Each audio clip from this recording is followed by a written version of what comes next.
153, c'est, écoutez bien, c'est 1, plus 2, plus 3, plus 4, plus 5, plus 6, plus 7, plus 8, jusqu'à 17. C'est encore des maths.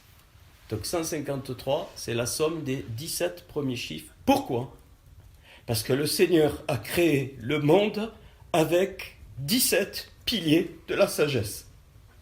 Et le Seigneur, il est venu montrer le Père pour ça. Et ce que les âmes ont besoin dans le monde, c'est de voir ce Messie-là, ce Jésus-là. C'est pour ça que le Seigneur pouvait guérir. Donc, 1 plus 2, ainsi de suite, c'est les 17 piliers de la sagesse de Dieu, de l'intelligence de Dieu, j'ose même pas dire ce mot, et vous obtenez 153. Donc, c'est ce qu'on appelle un nombre ternaire, ou je ne sais plus. C'est le seul nombre qui a cette propriété dans l'infinité des nombres entiers. Donc Dieu se révèle. Voilà pourquoi quand le Seigneur jette dans la mer, c'est quoi ? C'est la mer du monde, c'est la mer des nations. Ils prennent, pourquoi 153 poissons ? Longtemps, je dis Seigneur, et un jour, c'est descendu. Je ne sais pas si vous réalisez quel Seigneur on connaît. Je crois que dans beaucoup d'églises, nos frères et sœurs, je ne sais même pas si quand ils adorent le Seigneur, ils adorent correctement. Je pense au Seigneur qui a dit Dieu veut des adorateurs en esprit et en vérité. Et dans Jean 17, c'est pas pour rien. Hein. Alors, ça sera mon dernier message dans le livre, je vais l'écrire. Hein.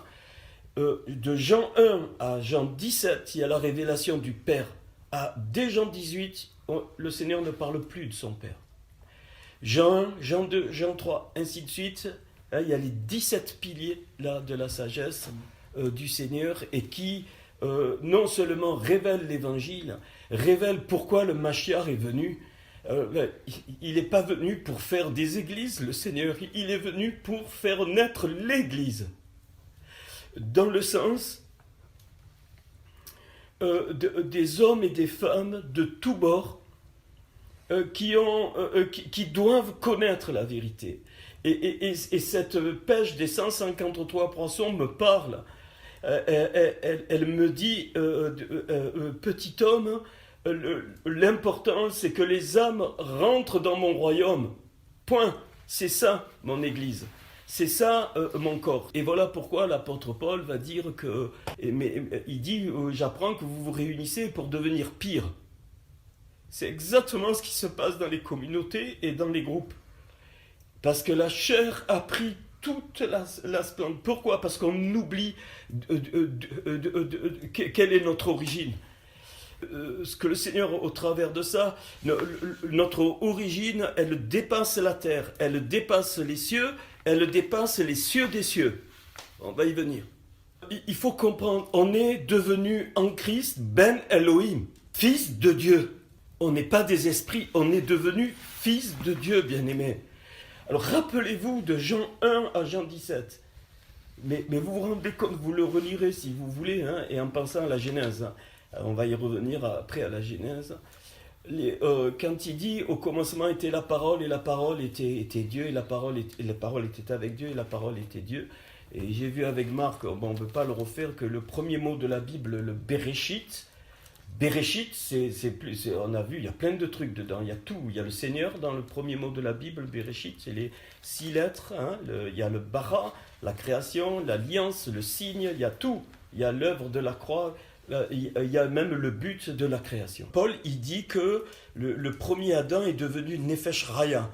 Une âme. C'est très important les mots bibliques, hein, les mots en hébreu, quand je suis sûr qu'ils viennent de ce que Moïse a reçu du Seigneur, il faut vraiment s'arrêter et aller en profondeur. Le Nefesh Raya, une âme vivante, il dit mais maintenant en Christ vous êtes Raïm Roua, c'est-à-dire une âme vivifiante, un esprit vivifiant. Donc celui qui est né de Dieu, il devient Ben Elohim et souvent on oublie d'où le Seigneur nous a extraits, on oublie la transformation. Et cette dimension va me permettre de passer plein de choses, tout, normalement tout, parce qu'on n'est pas dans ce monde, hein, on n'est pas de ce monde, mais on vit dans ce monde. Et le Seigneur, il était extrait du Père. Il ne faut pas le voir d'eux, hein. C'est Dieu incarné en chair, on va y venir, c'est un mystère, mais qui est dès le texte de la Genèse. Extrait du Père. Et voilà, donc Jean 1, au commencement était la parole et la parole. Après, ok, on connaît, après on peut le prendre, hein. Dans Jean 3, il annonce le salut, il dit l'homme né de l'esprit, hein, dans Jean 3, il est comme le vent, il ne sait pas d'où il vient ni où il va. Et quand on regarde dans toute l'écriture, il faut regarder, eh bien le Seigneur a voulu toujours montrer l'image des choses de son royaume qui sont inaccessibles. Et les choses de son royaume, c'est la vie éternelle. Et le rôle de notre vie ici, c'est pas d'évangéliser. Dans le sens où on l'entend. Attention, ce que je dis. Attention, pesez les mots, je vais expliquer. L'évangélisation, dans le sens de ce qu'on a connu, de ce qu'on connaît, c'est la déclaration du Seigneur dans Matthieu 23, quand il dit vous faites des prosélytes et vous rendez les âmes 2 fois plus fils de la géhenne que vous. Et c'est ça qui s'est passé. On a trompé les gens. Vous prenez des notes qui vous parlent. Qu'est-ce qui me montre le Seigneur? Pourquoi?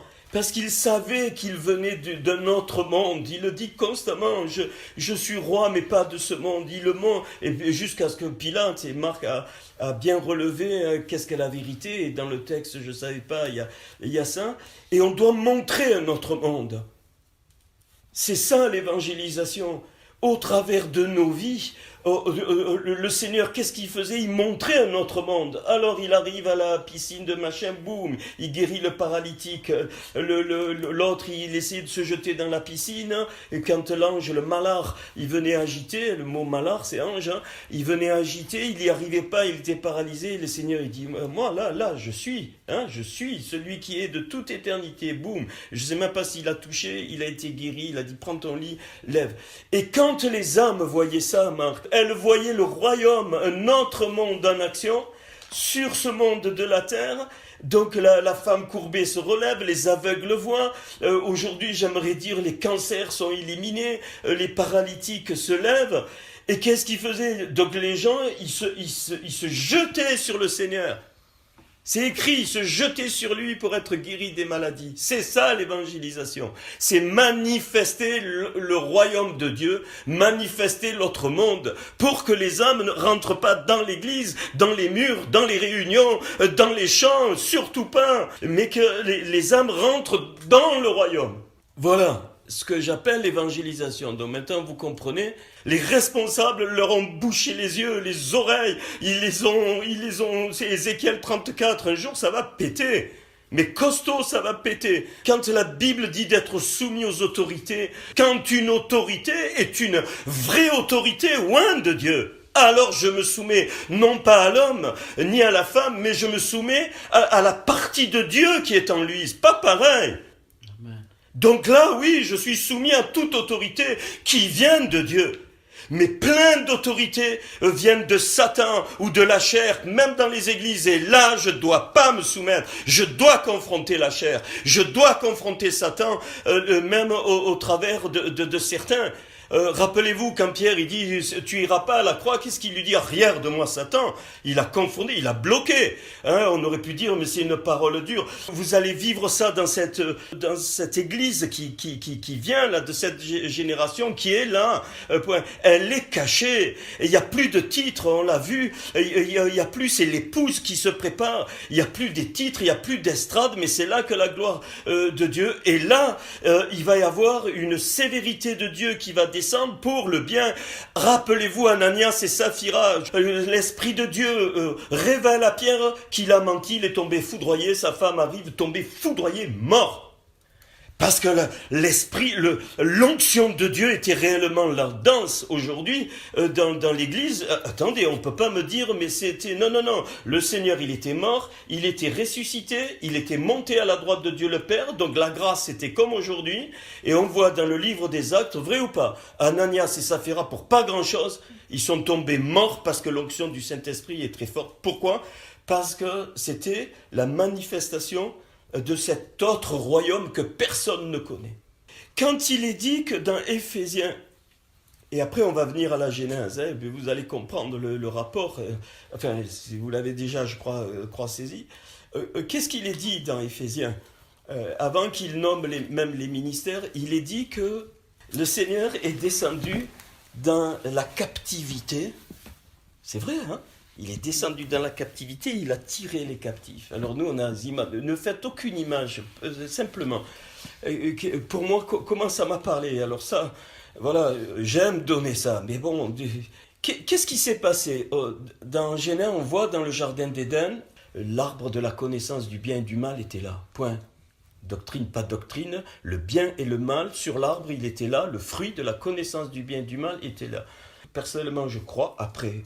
Je ne sais pas, mais voilà, c'est ma conviction qu'entre le premier verset de la Bible et le deuxième verset de la Bible, c'est là qu'il y a eu la chute de cet être qui est décrit dans Ésaïe 14 et dans Ézéchiel 28. Dans Ésaïe 14, il est appelé Ben-Sharar, fils de l'aurore, et Eliel, étoile du matin. C'était le plus bel être spirituel de tous les êtres à part Christ. Il avait la plus grande place de choix dans le royaume du Seigneur. À part Christ.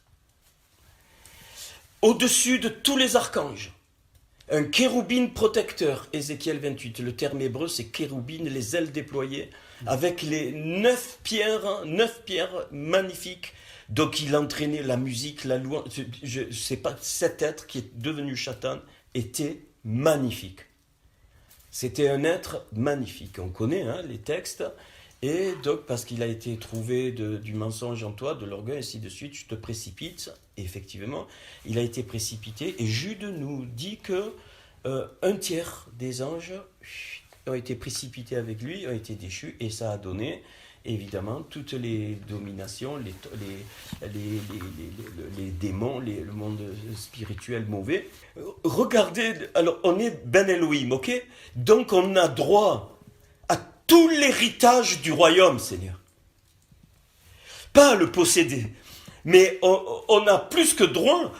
C'est l'héritage, il est de fait, parce que Christ est mort, donc de fait l'héritage est descendu après son ascension pour tous les fils de Jésus, fils et filles de Jésus, c'est-à-dire tous ceux qui vont naître aussi loin que le Seigneur les appellera. C'est un message de Pierre quand il parle et que 3000 âmes se convertissent, aussi loin que les appellera, c'est l'héritage. On l'a pas, mais il doit couler. Et quel est cet héritage?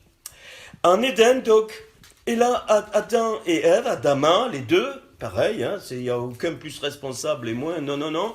Les deux, ils ont perdu l'autorité que Dieu leur avait confiée en Gan Éden, c'est-à-dire dans le jardin d'Éden.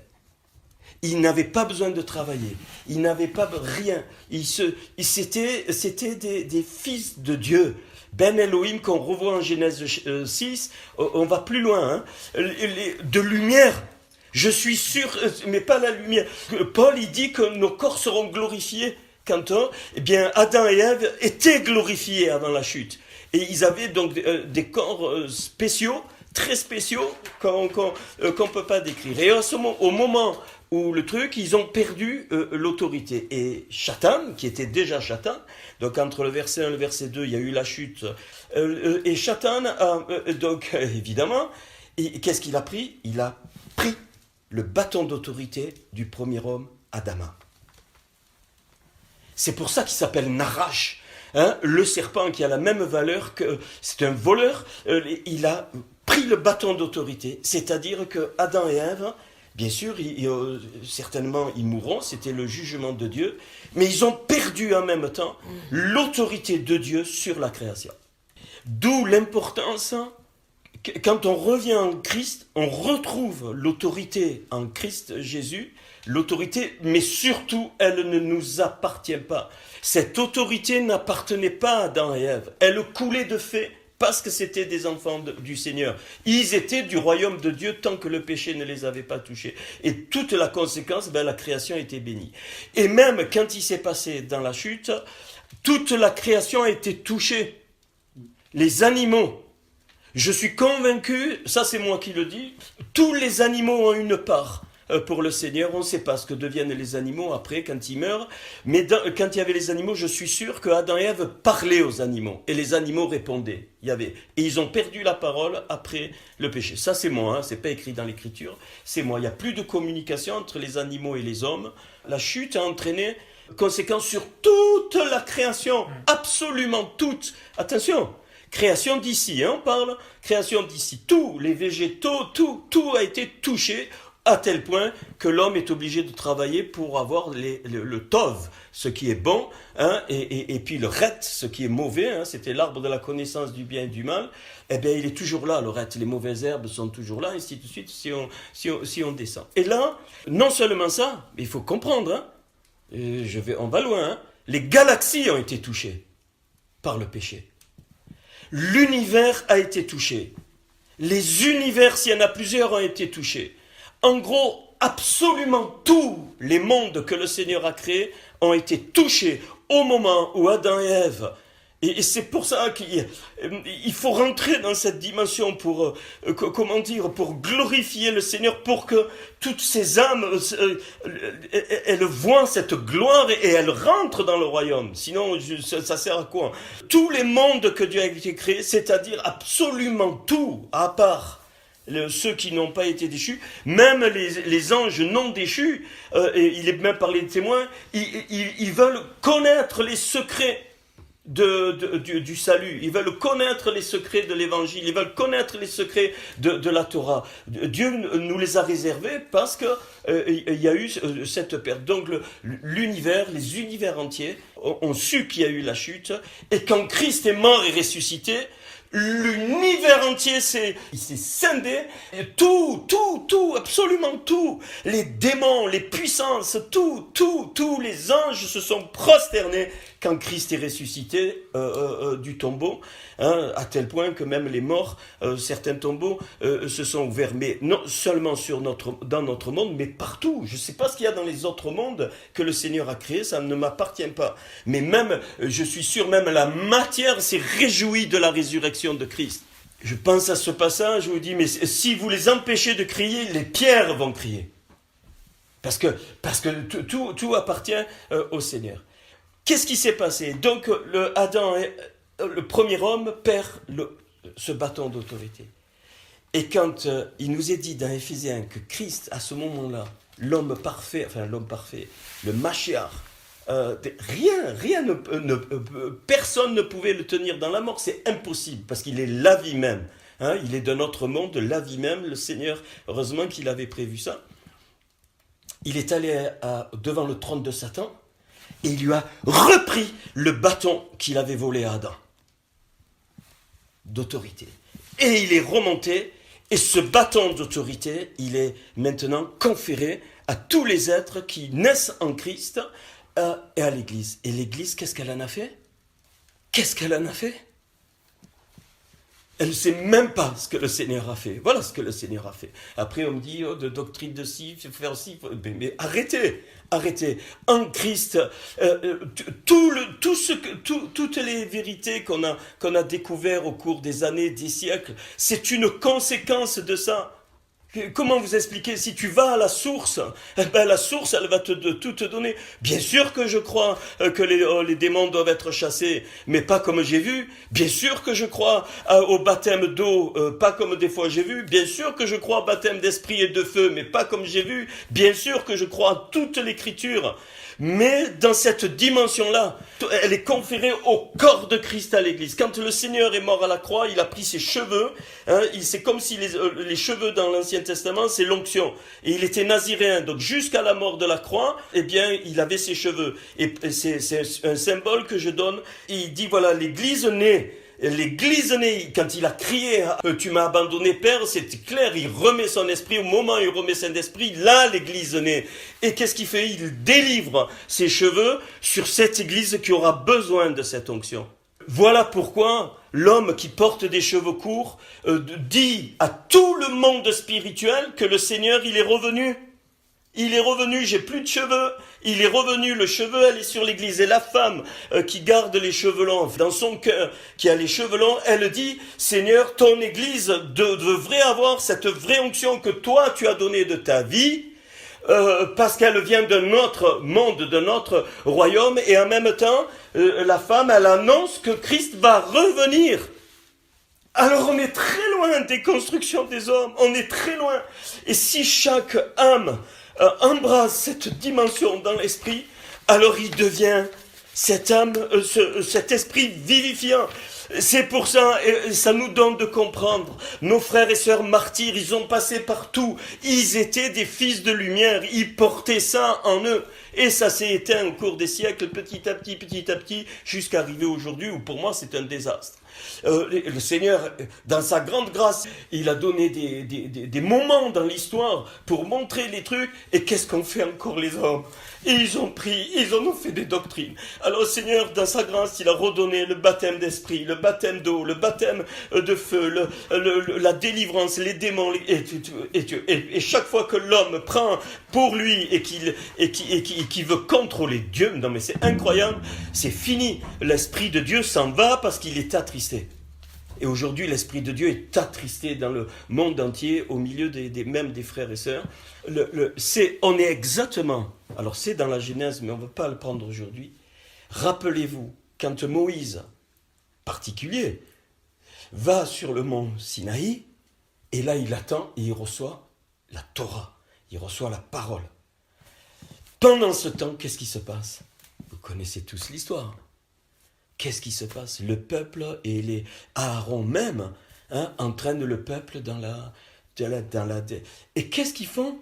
Allez, Aaron, fais-nous un Dieu qui marche devant nous. Un petit Dieu qui ne nous dérange pas.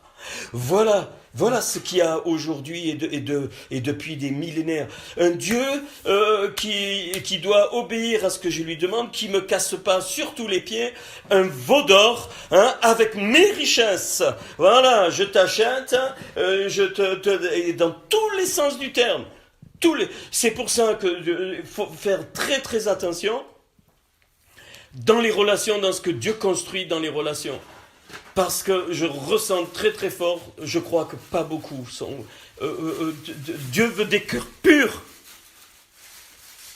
Si on veut un veau d'or, alors on y va. On fait un veau d'or. Allez, on fait les trucs et puis on demande au Seigneur de bénir. C'est un veau d'or. Allez, marche devant nous. Et c'est Aaron qui l'a fait.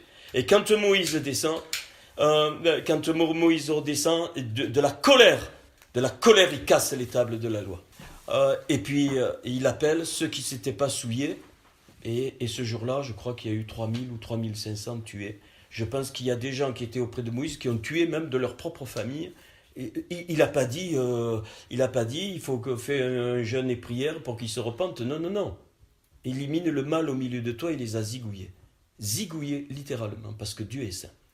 Paul nous parle à un moment donné de ce si grand salut. Pourquoi? Mais c'est ça. Est-ce que vous comprenez que rien que le fait qu'on a changé de royaume dans notre esprit, même si on est sur la terre, rien que ce fait-là, Satan doit trembler. Il tremble. Sans rien faire, il tremble.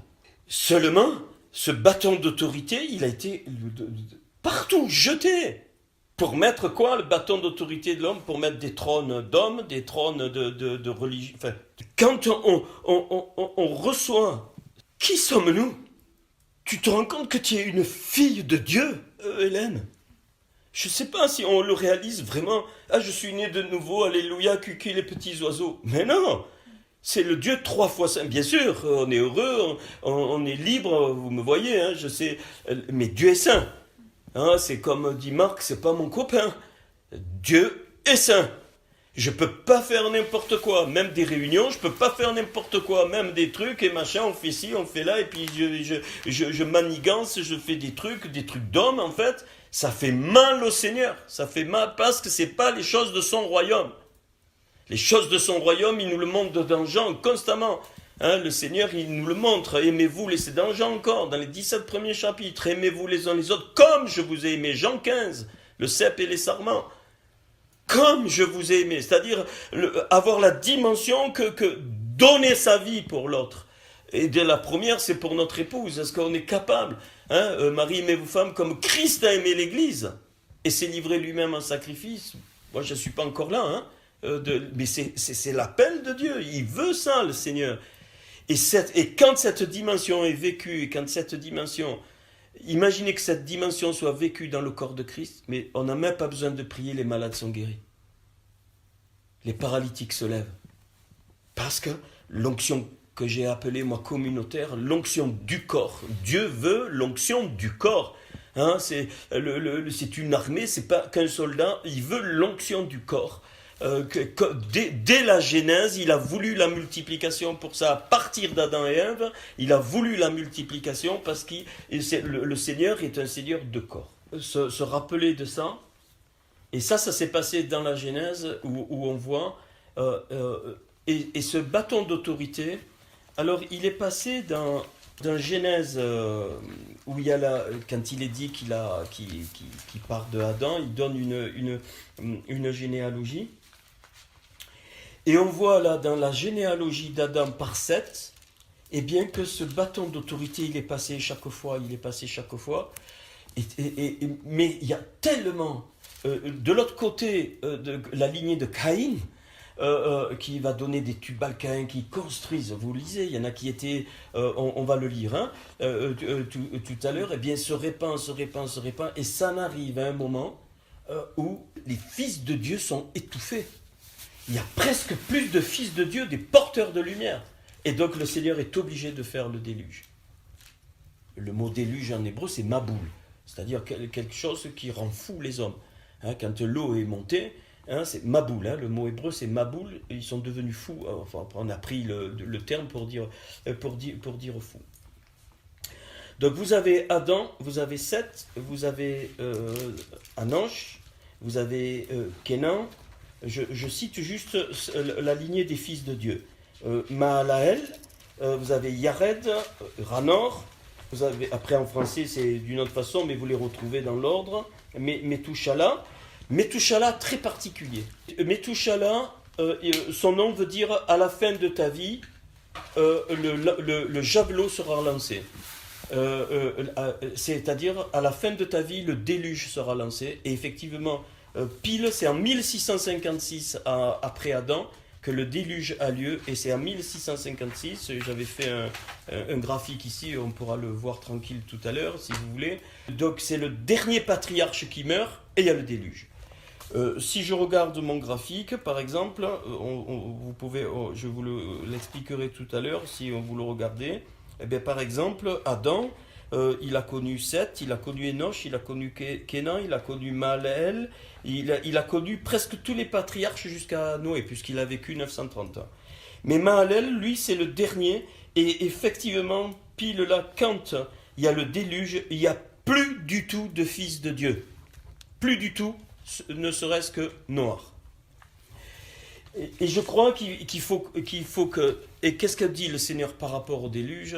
Il dit « Jamais plus je referai le déluge, mais je viendrai juger par le feu. » Et ce qui va se passer, c'est par le feu. Mais le principe sera le même. C'est-à-dire, il ne faut pas s'attendre à ce que tout ce qui est de Caïn, hein, Caïn veut dire chauve, ça veut dire glace, voilà. Chauve dans le sens glace, glacé. C'est vraiment le type du religieux, Caïn. C'est pas pour attaquer les églises, c'est pas ça du tout. Le principe de la religion est pire que le principe du monde. Il faut bien comprendre, hein, parce qu'il parle au nom de Dieu. Et Caïn il a été mis hors du jardin d'Éden, mais pas hors d'Éden.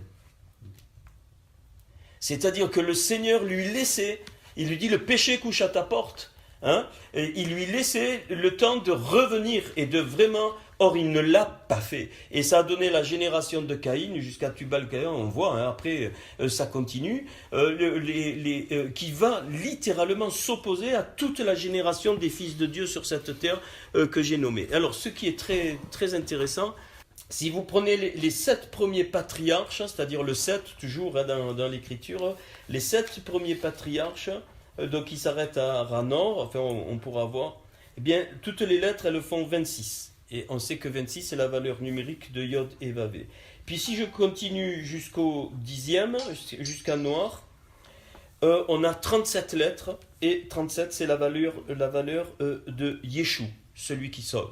Et si je continue encore avec les 3 fils Sem, Ham et Yafet, eh bien, je vais obtenir 44 lettres qui ont pour valeur 530, c'est-à-dire 553 fois 10, Yeshua.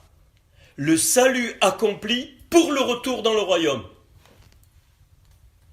Et quand donc le nouveau monde de Sem, quand il y a le déluge, tout ça, le nouveau monde qui va être créé par Noé sort avec Sem, Ham et Yafet, c'est leur femme, et il y a ce nouveau monde, il n'y a plus, c'est fini alors on va revenir sur si vous voulez, peut-être plus tard sur les géants, qui est à l'image de ce qui aura. Vous savez que l'apôtre Pierre, il dit que tout ce qu'il y a dans l'Ancien Testament, c'était l'ombre des choses à venir. Et ça c'est l'ombre de Jésus qui va ouvrir le nouveau monde au salut. Il faut bien comprendre. Et après Sem, Ram et Yafet, Sem, ça a donné dans les nations les Sémites. Ram, ça a donné tous les peuples éthiopiens, africains, noirs, ok. Et Yafet, les Indo-Européens dont nous faisons partie avec les Persans, ainsi de suite. Vous pouvez faire le tour de la planète entière, vous allez retrouver Sem, Ram et Yafet. Et il y a une caractéristique. Sem, c'est le spirituel. Ram, c'est la chair. Et Yafet, c'est les Grecs, c'est Yafet par exemple, c'est toute l'intelligence, mais l'intelligence qui est prévue pour réconcilier les deux. Pas la chair et l'esprit, on ne peut pas les réconcilier, mais pour que pendant ce temps sur la terre, sachant qu'on n'est pas de ce monde, mais qu'on vit quand même dans ce monde, eh bien le Yafet doit synthétiser les deux dans le sens de nous permettre de rester dans les airs très spirituels comme le Seigneur tout en marchant sur la terre. Et ça a été bafoué. On connaît après. Ça continue, tout ce qui... Et ça se reproduit, dans tous les textes. Et aujourd'hui, n'espérez pas un développement des choses... Non.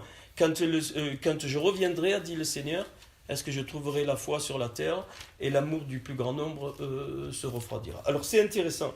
Parce qu'après Sem, Ram et Yafet, donc après dans la lignée de Sem, et bien après vous allez avoir Abraham, Isaac et Yaakov. Après Yaakov qui devient Israël, il devra devenir Israël, c'est-à-dire spirituel. Dieu vainqueur en lui, toujours pareil. Vous allez voir toujours la lignée des fils de Dieu. Donc depuis la création, y compris quand il y a eu les 400 ans où Dieu ne parlait plus.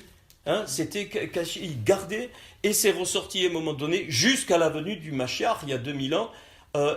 Et alors là, c'est l'accomplissement de ce que Dieu veut étendre maintenant à toutes les nations. C'est-à-dire, Dieu veut qu'on retourne dans l'Éden originel, en Christ Jésus. Bien sûr, on ne va pas vivre nu, c'est pas ça que je suis en train de dire. Ce que je suis en train de dire, c'est qu'on redevient, en tout cas c'est ce que le Seigneur m'a montré avec ces textes, on redevient fils de Dieu. Et alors, on va vivre les choses magnifiques qu'on voit dans le livre des Actes. Pierre a une vision, il va, tout marche par révélation. Étienne, on voit, ils sont conduits, la prison s'ouvre, les anges descendent. Il y a toute une vie extraordinaire dans le Seigneur qu'on ne vit plus. Et donc, tout ce qui se passe aujourd'hui dans le monde, eh bien, vient de là. Tout ce qui... Alors, le Seigneur est venu, et tout ce qui se passe dans le monde est la conséquence de ce que le peuple de Dieu ne fait pas. Et de ce que le peuple de Dieu s'est éloigné du royaume du Père, de notre Père. Dans le premier mot, pourquoi le premier mot de la Bible commence par Bet et pas Aleph? Aleph, c'est Dieu, c'est le tout. Aleph, je peux vous montrer ça a la forme d'une croix d'ailleurs, mais on va y venir. Il faut comprendre ça parce que ça nous rapproche des choses du Seigneur pour notre temps en Christ. Bereshit, alors on a vu, au commencement, alors on pourrait dire que même lorsque Dieu commença à créer les ciels et la terre était informe et vide, c'est-à-dire il s'est passé quelque chose, la chute de cet être. Ok. Et puis, mais le Bereshit aussi, on a vu création, bara, le mot bara qui veut dire créer de rien. Shit, fondement. Donc Bereshit, il crée le fondement et j'ai montré une fois par code de 50, on obtient la Torah. Donc la Torah, il faudra peut-être que certains aillent dans le texte hébreu. Et moi je suis allé une année dans une synagogue pour étudier l'hébreu exprès. Il faut revenir vraiment à la source. Je ne dis pas au judaïsme, je ne parle pas de ça du tout. Hein. La source, c'est-à-dire que Jésus est la parole vivante. Donc si elle est la parole vivante, il n'a pas aboli la loi, mais il a accompli. On parle, la création, qu'est-ce qu'elle nous montre?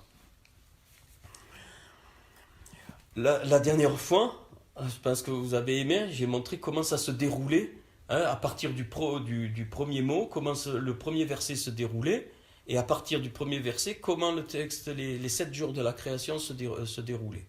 C'était un déroulement. Le bête, il a cette forme, il veut dire maison.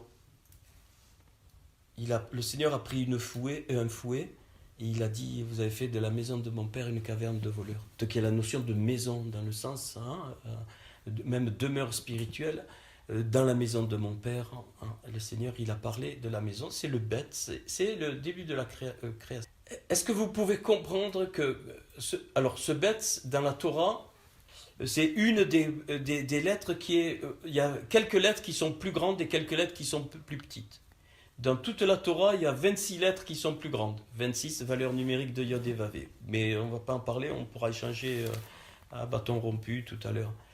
Le bête qui est plus grand, donc fait une séparation. Et on pourrait lire, comme j'ai dit, après, alors Bereshit, dans le commencement, dans l'alliance, comme on veut, il y a le mot feu dedans aussi, peu importe. Les Elohim, Elohim c'est Dieu au pluriel. Créa, verbe au singulier, donc faute, mais c'est normal, Dieu est un, Dieu est Rad, et Hashamaim ve'et haaretz. Mais on pourrait lire bête, grande lettre, puis le reste, même niveau, Péchit, deuxième création. Je ne veux pas vous choquer. Deuxième création. Non pas qu'il y a une deuxième création, mais c'est l'image de la création de Dieu dans le monde spirituel. Et ce qui me conforte dans ça, c'est que les lettres, la forme des lettres ont quelque chose à dire.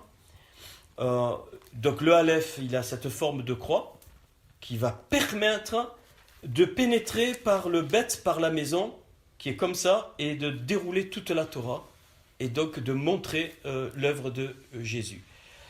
Pourquoi je dis ça ?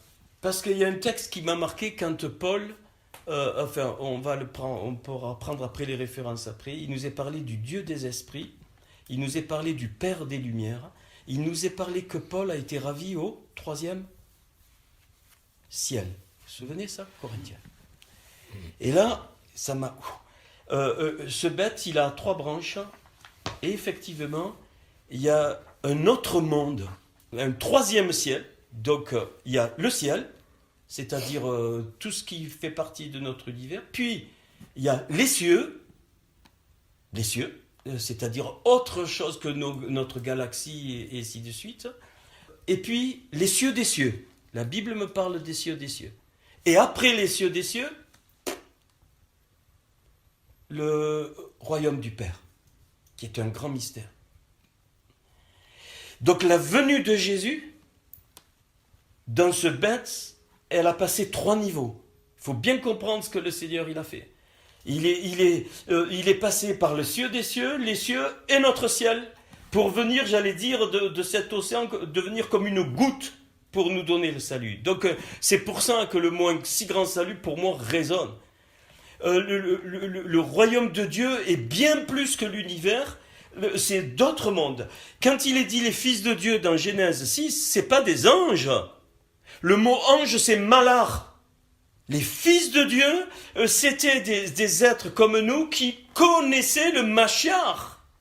Et ils ont vu les filles des hommes, Adama, Donc de l'autre royaume de la terre, il le mélange évidemment, parce que, excusez-moi, un ange, il peut avoir un démon peut avoir une relation sexuelle avec un homme, ou une femme, ça donne pas la vie. Donc le Ben Elohim dans Genèse 6 pour moi, c'est vraiment les fils de Dieu créés dans ce corps glorifié qu'on aura. Qui sont venus et qui se sont corrompus avec les filles des hommes et qui ont donné les géants de la terre, ainsi de suite. Et au moment du déluge, les géants ont été zigouillés. Donc pour moi, je le traduirais plus volontiers. Je suis allé doucement avec Marc et Séverine parce que voilà, je ne savais pas, mais je sens que je peux donner ça. Bien sûr, c'est pas écrit dans l'Écriture. On fait le tri. Donc pourquoi le bet? C'est le Seigneur il dit, alors bet, deuxième, réchit, commencement. Réchit ça veut dire commencement, début. Deuxième, commencement. Pas qu'il y avait eu un premier commencement, non. C'est que le monde de Dieu, que le Seigneur il a créé le troisième ciel, les cieux des cieux. Je pense que c'est un monde où il y avait Ben Charar, là, avec des créatures spirituelles qu'on ne peut pas connaître. Il y a le deuxième ciel, là où ils ont été déchus et où les choses se passent. C'est dans le deuxième ciel, pour moi, je vous dis, que les choses se passent. Les guerres, qui correspondent avec les nations, c'est dans le deuxième ciel qu'il y a des combats entre anges et démons. Et puis notre ciel, le troisième ciel, le ciel de la terre, où on est des êtres humains. Et ce qu'il faut comprendre, c'est qu'en Christ, je suis dans l'esprit, dans le royaume du Père. Et c'est pour ça que Satan ne peut pas me toucher. C'est pour ça que l'esprit du monde ne peut pas me toucher.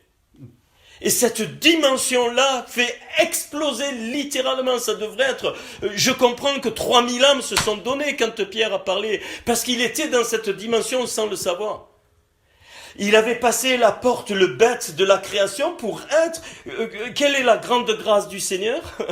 C'est de nous rendre de ce monde. Il nous passe dans le royaume du Père, dans l'esprit. C'est bon? On retourne. J'ai du mal avec les mots. Mais c'est pas pour se gargariser. C'est pas un truc de dire, oh là là, il y a une connaissance. Non, surtout pas. La conséquence de ça... c'est pour ça que Paul, il dit assis avec toi dans les lieux célestes, oui ou non? Assis en Christ dans les lieux célestes. Et dans Éphésiens où il parle de ça, c'est toute l'Église, c'est le mystère de l'Église qui donne. On peut le prendre, Éphésiens, c'est que ça. Et Éphésiens décrit littéralement le royaume du Père qui est au-dessus du troisième ciel. Mais si je sais pas que je suis là-haut, que je suis passé par le bête de la création, mais je vais devenir religieux. Je ne fais que ce que je vois mon Père faire. Je ne dis que ce que ainsi de suite. Reprenez Éphésiens, assis on va le prendre si vous voulez. On pourrait prendre le texte original, mais la traduction nous suffit. Assis dans les lieux célestes en Christ. Et il y en a, et quand il dit, jusqu'à ce que vous soyez remplis de toute la plénitude de Dieu. Comment tu peux réaliser ce verset? Dieu ne se contient pas. Pourquoi il dit ça, Paul? Il dit qu'il veut que notre vase soit rempli au maximum et il veut nous faire comprendre, je crois, moi, de tout mon cœur, parce qu'il connaissait la Torah, Paul, il était religieux, Paul, il connaissait la Torah, il avait découvert qu'en Christ la Torah était vivante, mais c'est pour ça il est mort, je crois, on l'a cloué, enfin, j'en sais rien. Il savait, Paul, qu'il habitait un autre monde, mais si je sais pas ça, je vais être le plus malheureux des chrétiens. Je vais devenir forcément, tôt ou tard, ça va me pendre au nez. On va prendre Éphésiens 1, mais Éphésiens 1 me ramène à cette dimension du Aleph et du bête de la création. Alors, j'ai oublié de vous dire, vous savez, le mot bara, créé ex nihilo, d'accord? Mais quand on continue la création, enfin là, plus personne, mais ça fait rien, je pourrais le redire. Quand on continue la création, après il y a le mot asa. Asaph, c'est créer, mais pas créer ex nihilo, c'est façonner avec ce qui reste. Et puis quand le Seigneur reprend dans Genèse 2 la création des cieux et des terres, il va prendre Yesifa, le troisième mot pour la création, qui parle d'harmonie. Donc là, il y a trois mots, et si tu n'as pas cette dimension du royaume du Père, tu déchires la Genèse, tu peux pas la comprendre. C'est impossible. C'est-à-dire que dans le texte de la création, il est en train de dire qu'il y a trois cieux, bien-aimés, et que le but du Mashiach, c'est de ramener son peuple au-delà du troisième ciel, c'est-à-dire dans le royaume du Père. Et il veut qu'on sache ça. Tant qu'on est vivant, c'est de montrer le royaume du Père pour que tous ces fils d'hommes deviennent des Ben Elohim, des fils de Dieu.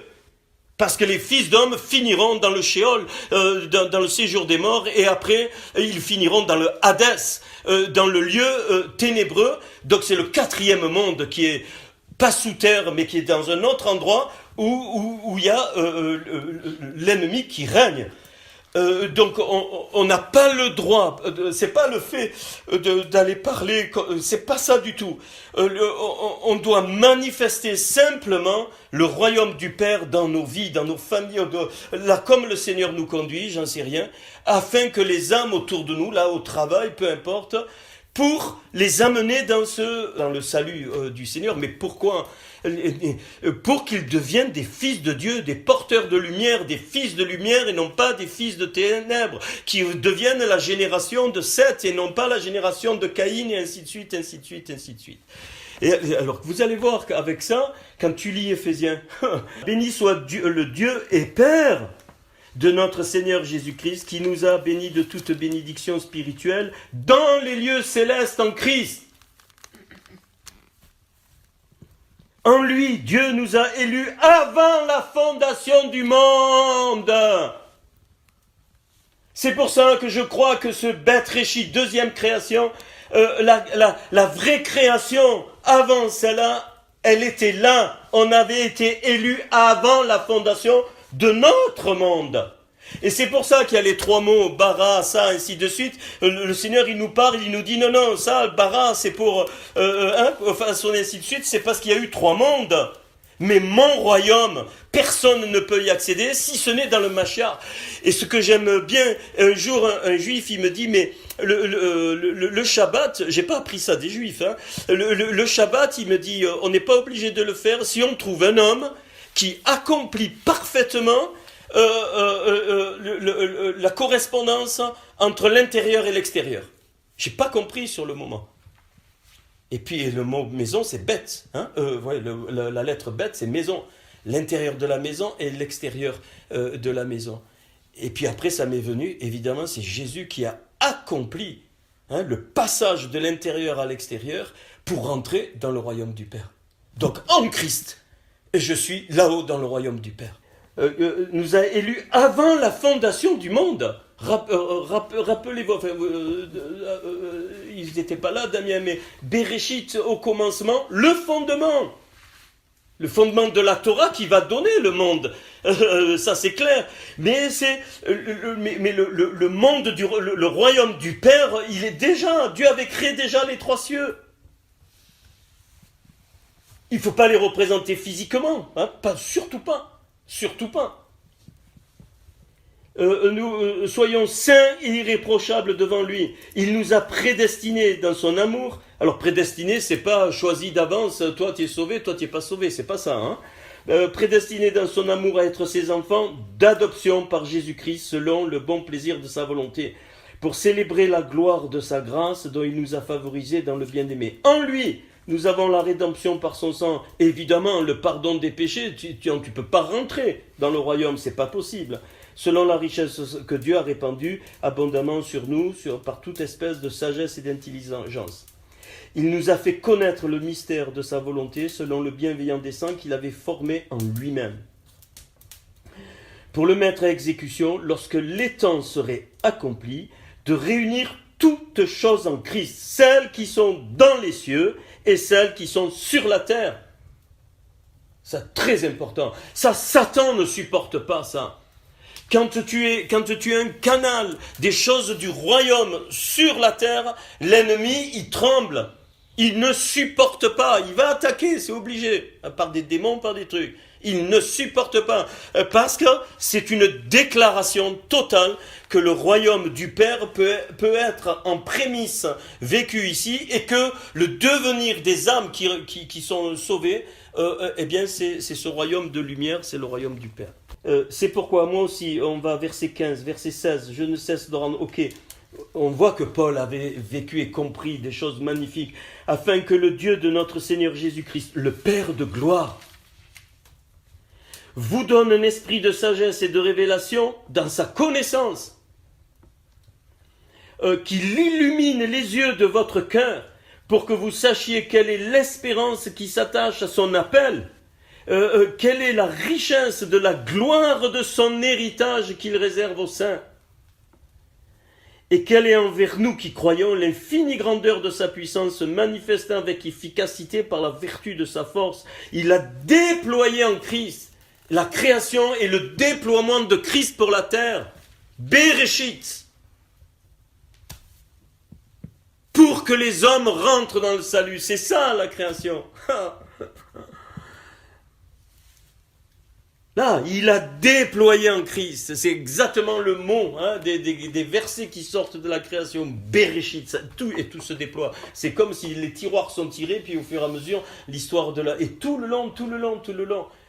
Et donc on doit retourner à cette lumière. En le ressuscitant des morts. Évidemment, la mort ne peut pas le retenir. Il est du royaume du Père. C'est impossible. Et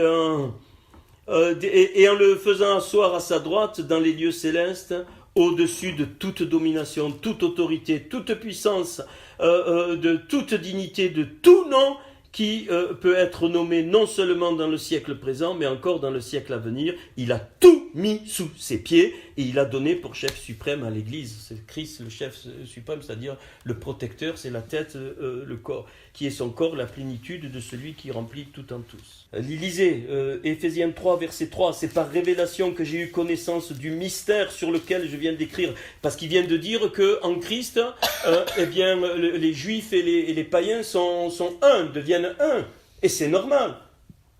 Là, il vient de dire ça, alors il dit voilà, j'ai ce mystère sur lequel, en les lisant, vous pouvez vous représenter l'intelligence que j'ai du mystère de Christ. Il n'a pas été manifesté aux fils des hommes dans les autres générations, aux fils des hommes, comme il a été révélé par l'Esprit aux saints apôtres et prophètes de Christ. Voilà à quoi servent les apôtres, les vrais apôtres et les vrais prophètes. C'est pas ce qu'on croit. Ils sont destinés, ils sont le réceptacle de cette révélation pour le donner au corps, pour que l'Église arrête d'être charnelle. Là, comme il a été révélé maintenant, donc c'est pas au Fils des hommes, mais au Fils de Dieu. On est des Ben Elohim. Et on doit sonder cette révélation.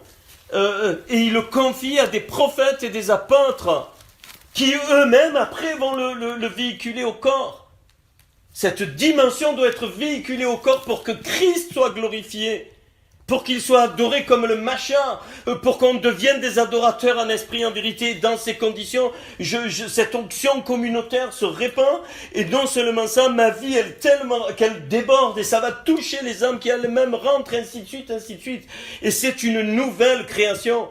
On est dans cette dynamique-là. En tout cas, le Seigneur m'a transporté là. Après, peut-être je me trompe, il y a des choses, le Seigneur va me corriger s'il le faut. Aux saints apôtres et prophètes de Christ. C'est écrit. Ce mystère, c'est que les païens sont co-héritiers. Il dit pas héritier, il dit co-héritier. Forment un même corps et participent à la même promesse en Christ Jésus. Il faut bien comprendre. S'il n'y avait pas le Seigneur, le Seigneur, il gardait son peuple, les fils de Dieu qui ont continué après Sem. Et la grande grâce, c'est que n'importe qui sur la terre peut devenir un fils de Dieu. Alors, si je vais un peu plus loin, voilà, verset 13. Aussi, je vous demande de ne pas perdre courage à cause des afflictions que j'endure pour vous. Elles sont votre gloire. Mais Paul avait je suis sûr qu'il avait des éléments de la création. C'est obligé, c'est obligé. Je veux dire, ça m'est arrivé à moi, ça y est plus qu'arrivé à lui qu'à moi, hein, parce que je ne me compare pas du tout à ce frère. À cause de cela, je fléchis les genoux devant le Père. Nous, on voit, tu pries pour l'église, de machin, le Seigneur, mais c'est pas ça. Parce que Dieu est saint, il se prosterne devant le Seigneur. Il savait se réjouir aussi, bien sûr, mais il tremble là, Paul il tremble. Et là, moi je vois, il est en train de trembler parce qu'il sait qu'on a affaire à ce Dieu créateur de toutes choses, de qui toute famille dans les cieux et sur la terre, afin qu'il vous donne, selon la richesse de sa gloire, d'être puissamment fortifié par son esprit dans l'homme intérieur, en sorte que Christ habite dans vos cœurs par la foi, afin qu'étant enraciné et fondé dans l'amour, vous puissiez comprendre avec tous les saints, Massara, tous les saints, depuis Adam et Ève, avec tous les saints, rappelez-vous, la nuée de témoins, quelle est la largeur, la longueur, la profondeur et la hauteur. Quand je prends la première lettre, le Aleph qui me montre le royaume du Père, parce que le mot Père c'est Aleph et Bet, tiens, Abba, Aleph, Bet, Aleph. Nous sommes de lui, nous vivons par lui et nous retournons à lui, par Christ. Aleph, Bet, Aleph, le Père. Aleph, c'est un mystère, c'est un secret. C'est un secret. Hein. Et il y a la lettre Bet qui continue, c'est le prolongement, hein, et il révèle ce qu'il y a dans le Aleph. Et là, tu as la largeur, la longueur, la profondeur et la hauteur. Merci Seigneur. Mon Père, Abi, Aleph, Bet, Aleph. Et donc, fils de... Voilà, Dieu s'est révélé par la porte de la création. Et connaître l'amour de Christ qui surpasse toute connaissance, en sorte que vous soyez remplis jusqu'à toute la plénitude de Dieu. Or à celui qui peut faire par la puissance qui en joue en nous, infiniment au-delà de tout ce que nous demandons ou pensons, à lui soit la gloire dans l'Église et en Jésus-Christ, dans toutes les générations, au siècle des siècles. Amen. Et donc, à la fin de Sem, Ram et Yafet, eh bien, vous avez, évidemment, vous tombez, donc Sem, Ram et Yafet, ça fera 13 patriarches depuis Adam, 13. C'est la valeur de Hérad et la valeur de Ahava, amour. Et Dieu, c'est 13 et 13, 26, c'est amour et unité. Et ces lettres, elles finissent par, leur valeur, ça fait 530, c'est-à-dire 53 fois 10. 10, c'est les 10 commandements, c'est le Hérad de Dieu, encore le Aleph. Et le 53, c'est la valeur de Yeshua, le Mashiach, c'est-à-dire Yeshua accompli. Yeshua, c'est la qualité de celui qui sauve, et Yeshua, c'est celui qui est venu montrer, c'est-à-dire c'est Jésus-Christ lui, c'est Jésus-Christ lui-même. C'est important, je vais juste mentionner donc, l'image des trois cieux qu'on voit dans la création. Ces trois cieux, et donc je vais juste mentionner ça qu'on voit dans la création, et ça va nous parler. Alors, bien sûr, on connaît par cœur ces textes. Premier jour, la lumière. Dieu vit que la lumière était bonne et Dieu sépara la lumière d'avec les ténèbres. Alors, c'est pas sépara, on a vu avec Marc l'autre jour. Établit une distinction. Pas pareil. Bon, enfin, je peux vous lire en hébreu, mais vous n'allez rien comprendre. J'ai mené ma Bible, mais après, je l'ai menée pour voir si des fois vous avez des questions. Donc, Dieu appela la lumière, donc premier jour. Ok. Deuxième jour, séparation qu'il y ait une étendue. Il crée, il bara rakia. Le mot c'est rakia, c'est-à-dire étendue en consistance, étendue de séparation. Donc la lumière, alors la lumière ici, le mot or, c'est toute l'énergie qui existe dans l'univers. C'est pas du tout la lumière celle-là. Or, c'est englobe toute l'énergie. Christ est l'énergie du monde entier. N'ayez pas peur des mots. Voilà, Christ est lumière, Jésus est la lumière. Donc premier jour la lumière, deuxième jour la séparation des eaux d'en haut avec les eaux d'en bas, et troisième jour le rassemblement qui donne la terre. Puis la vraie, ça c'est l'image, ça c'est donc la lumière, c'est à l'image du troisième ciel, la lumière. c'est ce que j'ai eu dans mon cœur, la séparation des eaux d'en haut, des eaux d'en bas, les eaux d'en haut, des eaux d'en bas. Donc troisième ciel avec le premier ciel, il y a une séparation. Donc c'est le deuxième ciel, et puis en bas, le troisième ciel en sens inverse. Donc le premier ciel pour nous, c'est la terre, rassemblée. Ok. Et puis là, il y a un autre déroulement. Le cinquième jour correspond le quatrième jour correspond au premier jour. C'est-à-dire qu'au premier jour où il y a la lumière, qui montre donc ce troisième ciel, eh bien le Seigneur étend quoi? Les cieux. Et dans les cieux, il met le grand luminaire et le petit luminaire pour présider le jour, pour présider la nuit. Vous avez ici l'image, donc le soleil c'est le Seigneur, hein, le soleil c'est le Seigneur, et la lune qui illumine la nuit, c'est le peuple de Dieu, l'Église. Il y a des éclipses, hein. Quand le soleil est entre la terre et la lune, ça vous dit quoi? La lune représente le peuple de Dieu. Alors, on va prendre l'autre. Quand la terre est entre la lune et le soleil, c'est la terre qui cache la gloire de Christ. Et l'autre côté, c'est quand le monde rentre dans l'Église. C'est les ténèbres aussi. C'est une éclipse. Donc, à la deuxième jour, séparation des eaux d'en haut, d'en bas, il crée les oiseaux. Donc, le cinquième jour correspond au deuxième jour. Donc, c'est déroulé. C'est déjà créé et c'est déroulé. Et on va d'image en image. Hein. Donc, toujours penser troisième, deuxième, premier. Hein. Et là, pareil. Tac, ça se déroule, on le voit.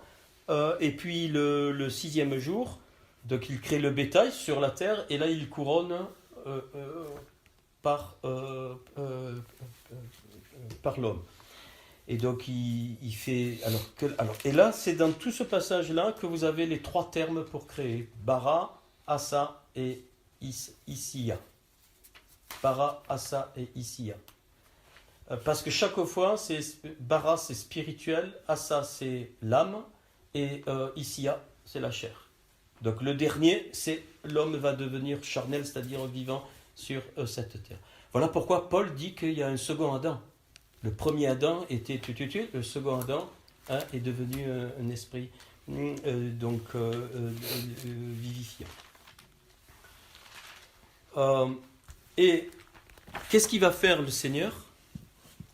Parce qu'il y a déjà eu la chute donc Satan est déjà là, puisqu'il va se faufiler par le serpent et par les Ève. Donc il va séparer, et donc il crée Adama. Il le créa Zarar ou Nekeva, je finis par là. Donc il le créa mâle et femelle. Donc c'était un même être, magnifique, certainement rempli de lumière, je ne sais pas comment, fils de Dieu, Ben Elohim. Fils de Dieu. Pas du premier ciel, pas du deuxième ciel, pas du troisième ciel. Fils de Dieu, du royaume du Père. Pourquoi ? Parce que Dieu voulait manifester sa gloire à la face de l'ennemi. C'est ça qu'il a fait par la création. Quand il déroule, là où il a mis les ténèbres, l'ennemi, le Seigneur crée la lumière. Là où il a mis le chaos, le tohu vabohu, il met l'ordre, il sépare les eaux d'en haut et les eaux d'en bas. Et là où il a mis l'isolation, il rassemble. Le Seigneur rassemble par la terre. Et donc... Qu'est-ce que me dit l'Écriture dans le livre de Job? Que l'amour est plus fort que la mort. Donc Dieu fait apparaître l'amour qui est dans le royaume. Comment? En séparant le Zarar du Nekeva. C'est pour ça qu'on s'attire, hommes et femmes s'attirent aussi charnellement. C'est une image, on est attiré, enfin à part les homosexuels, mais on ne parle pas de ça. Mais l'homme est attiré vers la femme et la femme est attirée vers l'homme. Pourquoi? Parce qu'on a été séparés. Le Zarar a été séparé du Nekeva, donc il y a attirance maintenant. On a envie d'une femme, je ne parle pas que forcément le corps, mais l'âme et l'esprit, ça nous attire, et la femme est attirée vers l'homme. Parce qu'on était Érad. On était à l'image d'Elohim, de Dieu, Érad. On était un. Alors pas forcément, on était un. Dieu avait créé Adama un. Zarar ou Nekeva. Et pourquoi il les sépare? Pas pour s'amuser, pour que l'amour apparaisse. Quand ils ont été séparés, ils se sont aimés. C'est l'amour qui est là. Et ça, s'ils n'avaient pas chuté, l'amour aurait vaincu l'ennemi dans le jardin d'Éden, sans problème. Mais ils ont chuté et c'est parti de là. Et c'est pour ça qu'il faudra que le second Adam qui vienne reconstruire cet amour, reprendre l'autorité qu'ils ont perdue, et en Christ, on redevient Hérad, un, et l'ennemi, il est bouclé.